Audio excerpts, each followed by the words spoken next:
சின், பாவம். நம்ம first generation இந்த பாவத்தை சகிச்சுக்கிட்டாங்க. தவறுன்னு தெரிஞ்சும் அமைதியாக விட்டுட்டாங்க.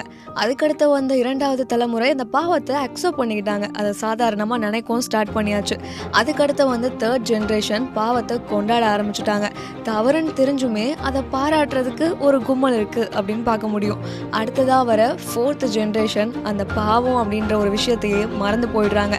அது பாவமா அப்படின்றது கூட தெரியறதில்ல. இப்படி ஒரு வாழ்க்கையை வாழ்ந்தோன்னா உண்மை எப்படிங்க நமக்கு தெரியும்? நிறைய பேர் சொல்லுவாங்க உண்மைக்காக நான் நிற்பேங்க அப்படின்ட்டு. அப்போ நிற்கணும்னா உண்மையை ஃபர்ஸ்ட் நீங்கள் தெரிஞ்சுக்கணும்.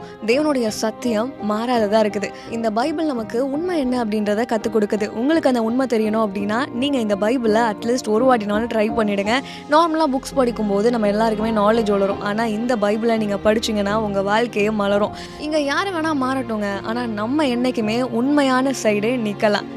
இந்த வீடியோ உங்களுக்கு பிடிச்சிருந்துச்சா மறக்காம உங்களோட ஃப்ரெண்ட்ஸ் அண்ட் ஃபேமிலிஸ்க்கு ஷேர் பண்ணுங்க. அப்படியே நம்ம பேஜை ஃபாலோ பண்ணிக்கோங்க.